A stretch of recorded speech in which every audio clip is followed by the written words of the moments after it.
पर शांति कुंज के इस दिव्य प्रांगण में उपस्थित हैं।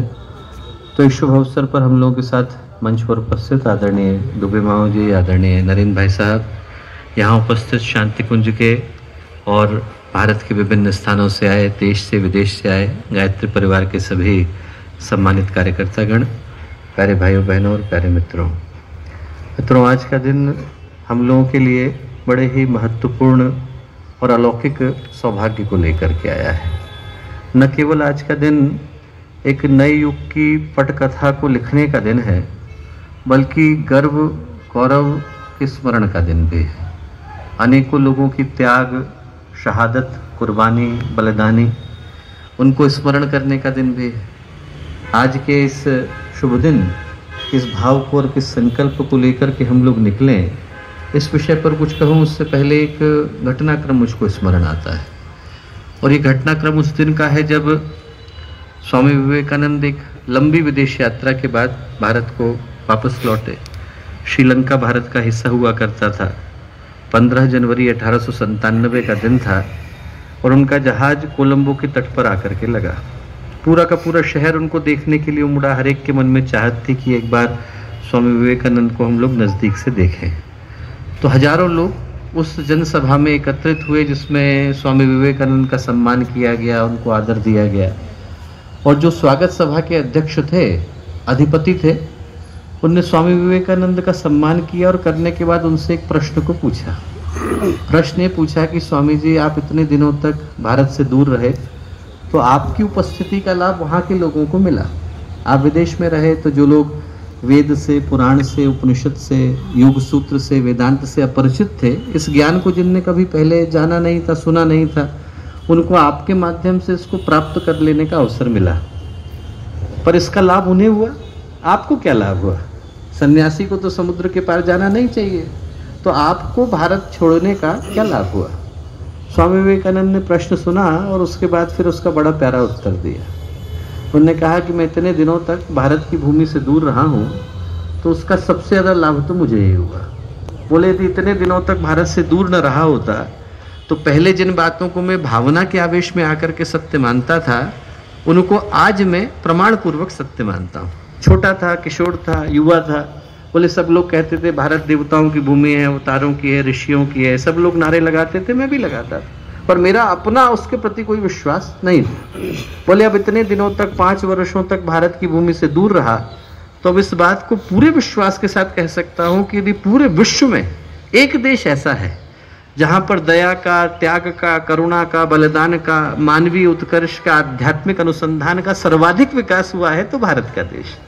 और बोले पूरे विश्व में यदि कोई एक देश ऐसा है जहां पर हर उस आत्मा को जो ईश्वर को, परमात्मा को पाने का प्रयत्न कर रही है और उसको उस यात्रा को पूरा करने के लिए अपना जन्म भारत में लेना अनिवार्य हो जाता है, लिए बिना उसका उद्धार संभव नहीं, उसका कृतार्थ हो पाना संभव नहीं।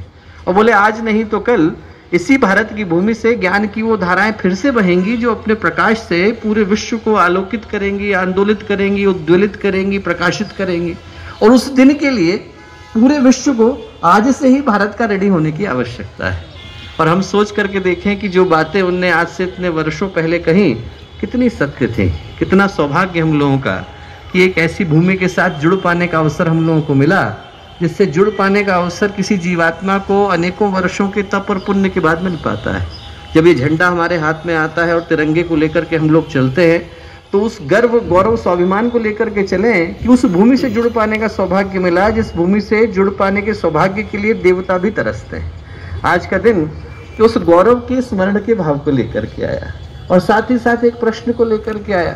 प्रश्न लेकर के आया कि अनेकों ऐसे महान सपूतों की, अनेकों ऐसी महान आत्माओं की शहादत इस भूमि को आज़ाद कराने के लिए गई, जिनके रक्त की आहुति से, जिनके रक्त की एक एक बूंद से धरती आज भी नहाई हुई है। चाहे उनका नाम भगत सिंह हो, चाहे उनका नाम बिस्मिल हो, चाहे उनका नाम राजगुरु हो, चाहे उनका नाम चंद्रशेखर आजाद हो, चाहे उनका नाम वीर सावरकर हो, चाहे उनका नाम सुभाष चंद्र बोस। न जाने ऐसी कितनी आत्माएं थी जिनने यदि त्याग, बलिदान और शहादत की उस यात्रा को पूरा न किया होता तो आज हम लोग अपने अपने घरों में सुरक्षित कहाँ सो पा रहे होते। सोच करके देखें हम लोग, यदि उनमें से कोई भी एक आत्मा लौटे और हमसे पूछे कि उस भारत को आज़ाद कराने के लिए, जिस भारत को आज़ाद कराने के लिए हम लोगों ने अपने प्राणों को दिया। पूज्य गुरुदेव लौटे और हमसे पूछें कि जिस झंडे को सुरक्षित रखने के लिए मैं अंग्रेजों के डंडों को सह गया और उसको गिरने नहीं दिया, यदि वो आकर के हमसे वापस पूछें और ये पूछें कि उस भारतीय चरित्र का, उस भारतीय अस्मिता का, उस भारतीय स्वाभिमान का रक्षण करने के लिए हम लोग क्या कर रहे हैं, तो उस प्रश्न का उत्तर देते समय में हमारे चेहरे नीचे झुकने नहीं चाहिए। पर दुर्भाग्य है कि अरबों की आबादी वाले देश में यदि हर व्यक्ति से ईमानदारी से इस प्रश्न का उत्तर देने को कहा जाए तो अनेकों के चेहरे शायद शर्म से झुक जाए। इसलिए झुक जाए क्योंकि आज राष्ट्रीयता फैशन में बदल गई है और आडंबर प्रधान हो गया है। अनेकों की दृष्टि में सिर्फ राष्ट्रीयता का अर्थ इतना रह गया कि कोई बड़ा आयोजन हो तो हम जोर जोर से जय जयकार बोले और फिर से भ्रष्टाचार करने में जुट जाए। वो राष्ट्रीयता का उद्देश्य नहीं। राष्ट्रीयता का उद्देश्य तो उस उद्देश्य से पूरा हो पाता है जहां पर हमारा प्रत्येक कृत्य राष्ट्र की अस्मिता को, राष्ट्र के चरित्र को, राष्ट्र के स्वाभिमान को सुरक्षित रखने में जाता है।